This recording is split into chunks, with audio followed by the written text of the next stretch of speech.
अस्सलामुअलैकुम, welcome to binary classroom. और आज की इस क्लास में हम लोग अरिथमेटिक ऑपरेटर को देखेंगे। हमारे पास ऑपरेटर्स की सीरीज़ चल रही है। लास्ट लेक्चर में हम लोगों ने असाइनमेंट ऑपरेटर को देख लिया था, तो अब हमारे पास जो नेक्स्ट ऑपरेटर आता है ऑपरेटर्स में वो है अरिथमेटिक ऑपरेटर्स। अरिथमेटिक ऑपरेटर्स हमारे पास क्या होते हैं? अरिथमेटिक ऑपरेटर्स हमारे पास वो ऑपरेटर्स होते हैं जिनकी मदद से हम लोग मैथमेटिक्स जो ऑपरेशंस होते हैं उनको परफॉर्म करा सकते हैं। जैसे कि हम लोग नंबरों को जमा करा सकते हैं, माइनस करा सकते हैं, डिवाइड करा सकते हैं या उसका मॉडुलस ले सकते हैं। तो यहाँ मैंने नीचे एक छोटा सा टेबल भी बनाया हुआ है। उससे पहले हम लोग इसकी डेफिनेशन को रीड कर लेते हैं। Arithmetic operators are used to perform arithmetic operations on data. जो भी जितने भी अरिथमेटिक ऑपरेशन है, प्लस माइनस डिवाइड, वो सारे के सारे अरिथमेटिक ऑपरेटर्स की मदद से किए जा सकते हैं। C language provide different arithmetic operators are as follows. ये मैंने नीचे यहाँ टेबल बना रखा है जिसके अंदर तमाम के तमाम अरिथमेटिक्स ऑपरेटर जो हैं वो लिखे हुए हैं। इनमें जो पहला है वो है एडिशन, जिसका काम होता है कि दो नंबरों को ऐड करना। दूसरा है सब्ट्रैक्शन, जिसका काम है दो नंबरों को माइनस करना। तीसरा है मल्टीप्लिकेशन, ये स्टार का सिंबल है, तो स्टार जो है वो मल्टीप्लाई को जाहिर करता है यहाँ पर, मल्टीप्लिकेशन ऑफ टू नंबर। और ये है स्लैश, जो कि डिवीजन ऑफ टू नंबर को यहाँ पर परफॉर्म कराता है। और लास्ट में है मॉडुलस। मॉडुलस ऑपरेटर क्या करता है? ये भी डिवाइड करता है दो नंबरों को, बट ये रिटर्न करता है हमारे पास रिमाइंडर को। तो इसको हम परफॉर्म भी करके देख लेते हैं, देन आपको शायद अच्छे तरीके से समझ में आ जाए। तो मैंने यहाँ पर डेफ सी प्लस प्लस को ओपन कर लिया। यहाँ पर मैं फाइल पे क्लिक करूँगा, न्यू पे क्लिक करूँगा और सोर्स फाइल पे क्लिक करूँगा। और यहाँ पर मैं जल्दी से जो है वो अपने बेसिक स्ट्रक्चर को लिख लूँगा। तो मैंने यहाँ अपने बेसिक स्ट्रक्चर को लिख लिया। इसको मैं सेव करूँगा और यहाँ पर इसको नाम दे देते हैं अरिथमेटिक ऑपरेटर का, और इसको एंटर दबा के सेव कर लेते हैं। ओके, तो यहाँ तक करने के बाद सबसे पहले मैं करता क्या हूँ कि यहाँ पर दो वेरिएबल्स बना लेता हूँ, ए और बी नाम से। तो एक है मेरे पास ए और इसी के आगे बी बना लेते हैं, कोई टेंशन वाली बात ही नहीं है। और देन मैं क्या करता हूँ, ए को भी वैल्यू असाइन कर लेता हूँ। लेट्स सपोज ए को मैं वैल्यू असाइन कर रहा हूँ 10, और जो बी है उसको मैं वैल्यू असाइन कर रहा हूँ 5। और अब मेरे पास क्या है कि मैंने इनके ऊपर अरिथमेटिक ऑपरेशन परफॉर्म कराने हैं। तो सबसे पहला जो हमारे पास ऑपरेटर था कौन सा था? एडिशन का। तो मैं यहाँ पर क्या करता हूँ, तो यहाँ पे सबसे पहले मैं मैसेज प्रिंट कराऊंगा, एडिशन ऑपरेटर लिख देते हैं। और एडिशन ऑपरेटर के बाद मैं यहाँ क्या लिख देता हूँ, ए प्लस बी लिख देते हैं, और आगे इज़ इक्वल टू, और यहाँ पर मैं ये लिख देता हूँ। थोड़ा सा यार स्पेस दे देते हैं इसके अंदर, ठीक है, यहाँ पर भी थोड़ा स्पेस दे देते हैं। और यहाँ पर वैल्यू आ जाएगी मेरे पास ए प्लस बी की।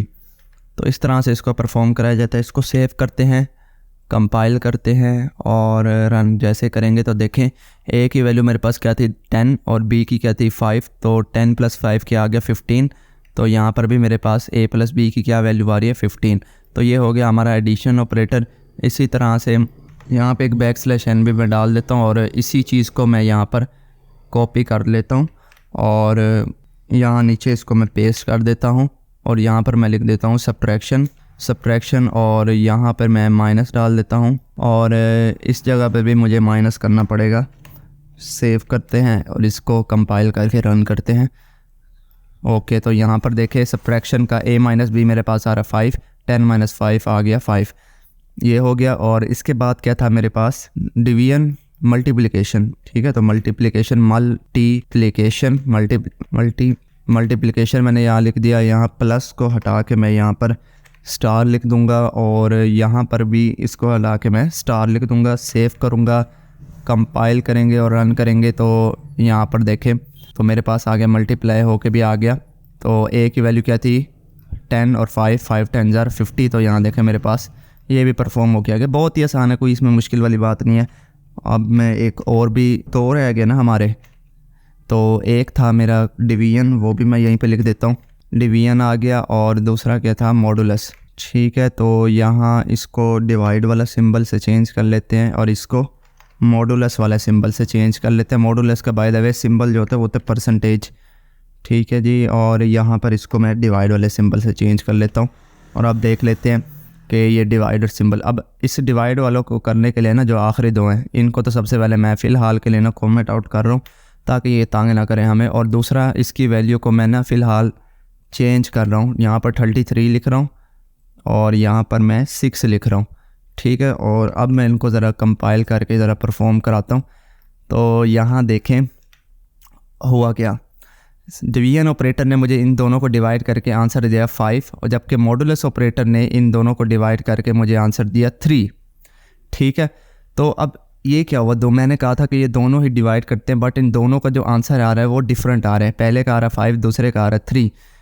तो यहाँ पर ना मैं क्या करता हूँ कि ना कैलकुलेटर फ़िलहाल अपना खोल लेता हूँ यहाँ पर, और कैलकुलेटर में करता क्या हूँ कि मेरे पास जो एक ही वैल्यू थी, क्या थी मेरे पास एक ही वैल्यू 33 को मैं जब डिवाइड करता हूँ किससे 6 के साथ, तो देखिए मेरे पास आंसर आ रहा है 5.5।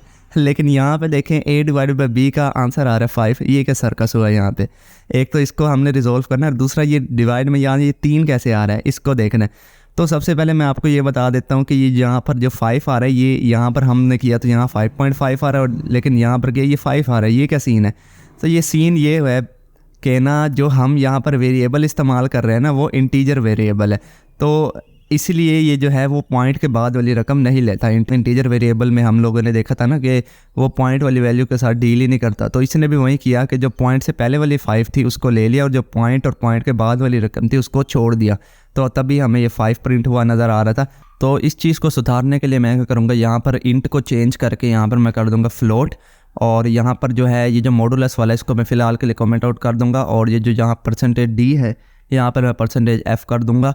और अब इसको मैं सेव करके रन अगर करूँ तो देखें मेरे पास जो है वो 5.5000 और वही आंसर आ रहा है जो हमारे कैलकुलेटर में से आ रहा था। ठीक है, बट यहाँ एक्स्ट्रा ज़ीरोज़ आ रहे हैं तो उस चीज़ को भी मैं हैंडल कर सकता हूँ यहाँ पर। तो मैं यहाँ अगर पॉइंट लगा के 1 कर दूँ, अब इसको सेव करूँ और अब इसको मैं रन करूँ अगर, तो देखें मेरे पास 5.5 ही प्रिंट हुआ आ रहा है, जो कि मेरे पास एग्जैक्ट कैलकुलेटर वाले आंसर से मैच हो रहा है।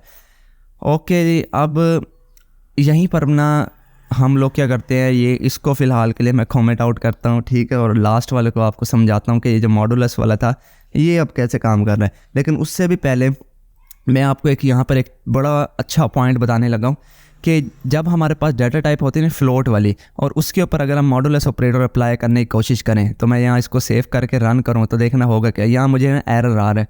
ये क्यों आ रहा है, क्योंकि जो मॉडुलस ऑपरेटर है ये आप लोगों ने याद रखना है, ये फ्लोट वाले डाटा टाइप पे काम नहीं करता, ये सिर्फ इंटीजर डाटा टाइप पे काम करता है। तो इसी लिहाज से मुझे यहाँ पर ना सबसे पहले तो इसको इंट में कन्वर्ट करना पड़ेगा, और इंट में कन्वर्ट करने के बाद अब अगर इसको मैं रन करूँ तो देखें ये मेरे पास जो है सही आंसर दे रहा है 3। बट ये 3 आया कहाँ से, इसको भी तो समझना है ना। तो इसको समझने के लिए मैं आपको ले चलता हूँ एक सॉफ्टवेयर पर। ओके, तो ये हम लोग ने ना लास्ट लेक्चर में बनाया था, तो इसको मैं फ़िलहाल के लिए यहाँ से ना रिमूव कर रहा हूँ, और यहाँ पर मैं अब नई आपको ये समझाने लगा हूँ। ए की वैल्यू क्या थी मेरे पास 33, और बी की वैल्यू क्या थी मेरे पास 6। तो मैंने इस दोनों को डिवाइड करना था मॉडुलस ऑपरेटर से, तो मॉडुलस ऑपरेटर करता तो डिवाइड ही है। यहाँ आ गया 33 और यहाँ पर आ गया 6, तो मुझे 6 5 30, तो यहाँ 6 5 30 आ गया। बाकी कितना बचता है, 33 में से 30 किया 3। तो मॉडुलस ऑपरेटर क्या करता है, हमें रिमाइंडर रिटर्न करता है, इसीलिए वहाँ पर वैल्यू जो है वो आंसर में 3 आ रही थी। ठीक है, जबकि जो हमारा जो डिवाइड वाला ऑपरेटर होता है ना, ये वाला a/b, ये हमारे पास ये ऊपर वाली वैल्यू रिटर्न करता है। तो अब उस केस में उसने मुझे ना क्या रिटर्न किया था 5.5। वो 5.5 किस तरह रिटर्न किया था, ये देखें 5 तो यहाँ आ गया ना, आगे उसने पॉइंट लगाया, पॉइंट लगाने के बाद यहाँ 0 आ गया, तो 6 5 अगेन 30, तो यहाँ पर ये 0। तो वो उसने इस तरह से मुझे आंसर दिया था 5.5। जबकि ये वाला होता है ना मेरे पास मोड वाला, परसेंटेज वाला जिसे बोलते हैं, इसने मुझे यहाँ पर जो रिमाइंडर एंड में बचा पहली दफ़ा करने के बाद वही मुझे रिटर्न कर दिया। तो ये बस इसका फ़र्क है, बाकी कोई फ़र्क भी नहीं है। एक क्वोशंट रिटर्न करता है और एक रिमाइंडर रिटर्न करता है। आई होप आपको ये समझ में आ गया। मिलते हैं किसी नेक्स्ट वीडियो में, तब तक के लिए।